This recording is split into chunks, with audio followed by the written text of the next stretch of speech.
welcome back for my latest B2B data video. This time I am exploring the topic of intent data and all the benefits it can bring to B2B sales. So stay tuned for some great info. Hi, I'm Emily Liu, your guide from Cognism, the world's best global sales intelligence platform. Now, salespeople, imagine this scenario. A prospect pops your company name into Google, they've clicked on your website, immediately requested a demo, and you've closed the deal all within a few days. Yeah. Keep dreaming, right? So, controversial topic alert. In B2B sales, salespeople work hard, but the prospects work harder.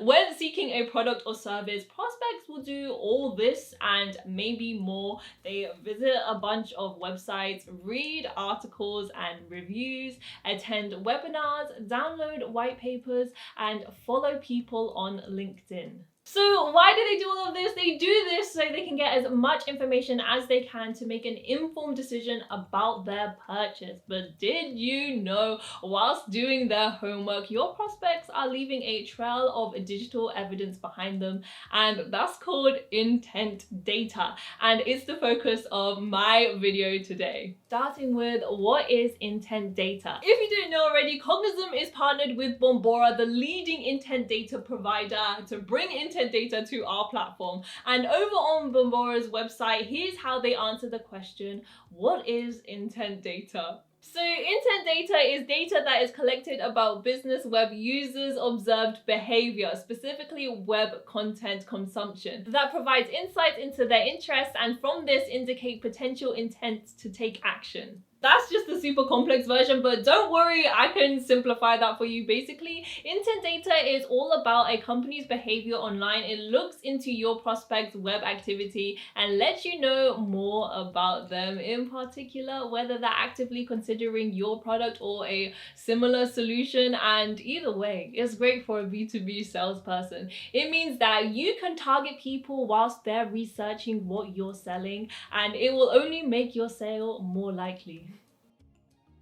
So where does intent data come from? There are two types of intent data, and they are, number one, first-party intent data. This is the data a business collects about its users on its own website and platforms. It's sourced from your company's website or app, CRM system, demand gen campaigns, social media, landing pages and form fields, and online surveys and questionnaires. Now, first-party intent data is useful, but it can't help you work out if your prospect is looking for a similar product or solution elsewhere. It's just one piece of the intent data puzzle, which is completed when you add the second type of intent data to the mix, which is third-party intent data. This is the data a business collects about its users from external websites and online sources. It's sourced from different websites within a specific category, data sets sold by third-party vendors such as Cognism's partner, Bombora.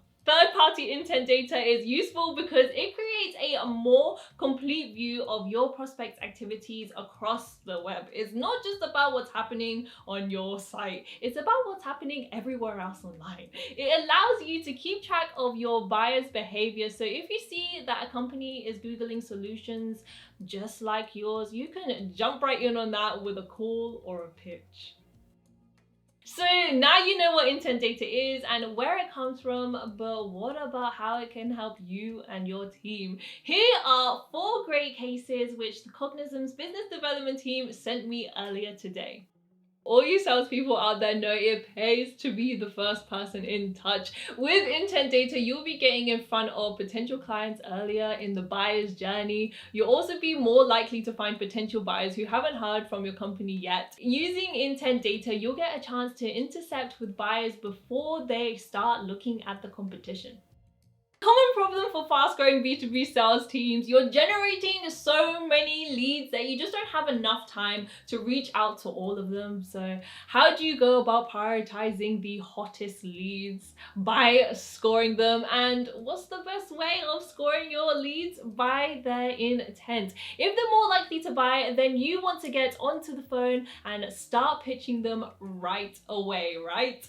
One of the best things about intent data is that you can rank your prospects prospects in order of intent, from those who are showing the most intent all the way down to those who are showing the least. That way you'll have a list of targets ordered by who you should contact first. It's a lead generation game changer. Number 3 is cold calling context. Think about all the bad calls you've had in your life.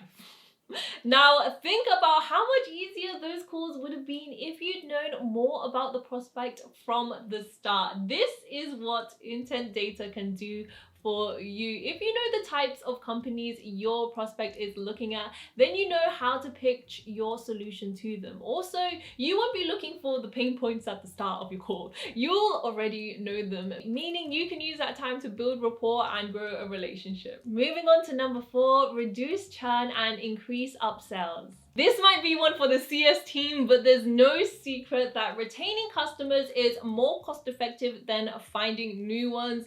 But how does intent data help here? To start with, it enables you to see if your current clients are considering other options.